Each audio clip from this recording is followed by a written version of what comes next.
भगवान का निकट रे अष्ट सात्विक विकार रे लीन हो जाए तार केतेबेले भगवान को कथारे जो हसिबा को आरंभ करे तो केतेबेले भगवान को कथारे क्रंदन करबा को आरंभ करे अष्ट सात्विक विकार शंकर भगवान का देह रे परिशोभित होउची ताहाको वैष्णव लक्षण विचार न करी पागलर लक्षण बोली विचार करूचंती दक्ष प्रजापति। ये हला 14 नंबर श्लोक। ए लुप्त क्रिया तीनाचार अशुचि शरीर एहार मर्यादा भेदे अभिमानी वर्तई शूद्र देह घेनी एहा मो न जानी अज्ञाने विश्वासी ब्रह्मा वचने दुहिता दान देली मुहि शूद्र को जेने वेद कही अपात्रे देला फल देते एबे बाधिला आसी मोते श्मशान बासी ए निरते बर्तई भूत प्रेत साथे उन्मत प्राय नग्न होई श्मशानु श्मशाने भ्रमई जटा कलाप मुक्त केश श्मशान चिता भस्म वेश चिता भस्म रे करे स्नान शरीरे अस्ति भूषण उन्मत भोले हसे मुखे नित्य बंचई आत्म सुखे एहार नाम मात्र शिव स्वभावे अटय शिव एहार नाम मात्र शिव स्वभावे अटय शिव प्रमत मत जनप्रिय एनु शुचि एहाकाय प्रमथ भूत गणपति नित्य तामस बहेमति तेणु ताम जनप्रिय नित्य निंदित एहा देह। अति सुंदर भाव रे पूर्णिमा रानी पंडा आम्मान को सुनेले आम्माने श्रवण कले शंकर भगवान कर समस्त सद्गुण को किभली भाव रे बदगुण रूप रे वर्णना करिसंति दक्ष प्रजापति अत्यंत कुत्सित भाव। 15 नंबर श्लोक को मैंने जीवा स्मकृत स्नान प्रेत संरस्तिभूषण शिवा पदेश शिवो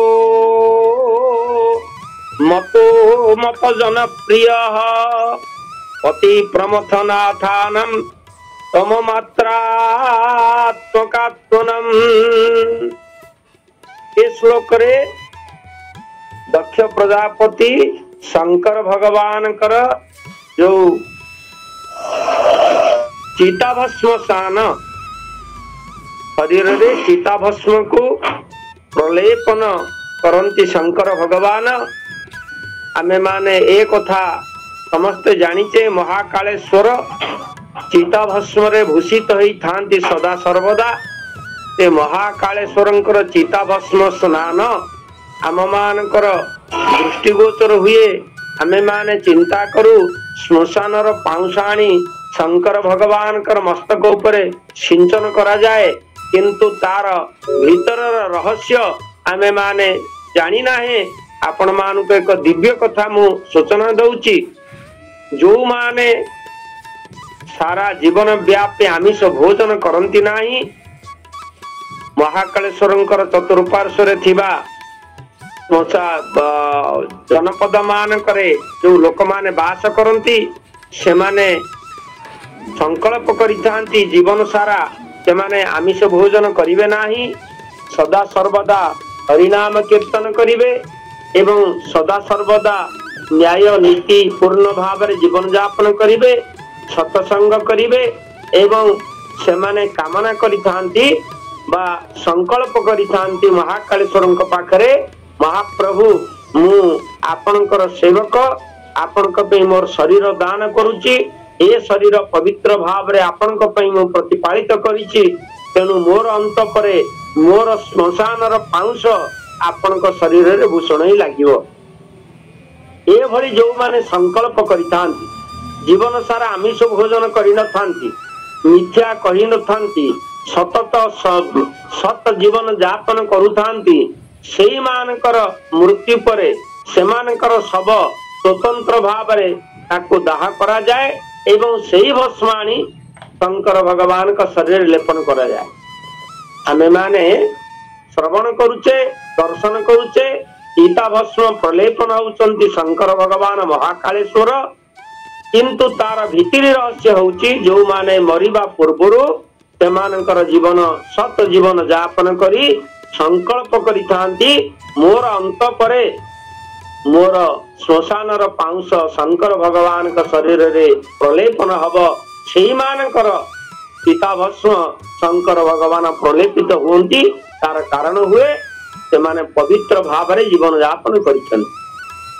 ए श्रृंखला को जगत रे प्रचारित करिबा पई शंकर भगवान कर अति प्रिय सेई माने जो माने सत भाव रे जीवन यापन करंती, सेई मानकर भस्म विलेपन हुंती शंकर भगवान, किंतु यहाँ को अनेक भूल बुझंती, जेमिति दक्ष प्रजापति भूल बुझिले शंकर भगवान को अशुचि लुप्त क्रिया ए भली चिता भस्म कृत स्नान प्रेत संग्रस्तिभूषण एवं प्रेत मानकर अस्तिभूषण से पवित्र आत्मा ने जो माने शरीर त्याग कला परे सेमानकर अस्थि की आनी शरीर धारण करंती, तांकर प्रिय पार्वती ताहंकर मस्तक को गला रे धारण करिथांती, जन्म जन्म परे पार्वती का अंत परे ताकु नहीं गला रे धारण करिथांती। ए कथा को बुझी पारले नहीं दक्ष प्रजापति अत्यंत कुश्चित भाव रे अस्थि भूषण एवं पीता भस्म स्नान बोली शंकर भगवान को घृणा कले।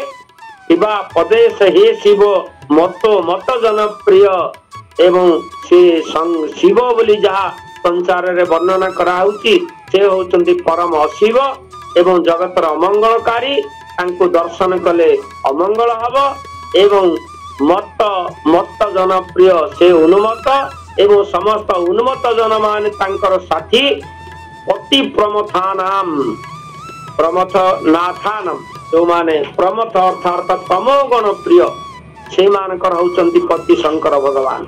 एटी गोटे सुंदर कथा मु आपण मानकर श्रीमद भागवतंकर आमर रूप गोस्वामींकर टीकारु एक सुंदर कथा आपण मानकर आगे प्रकाश करिबी।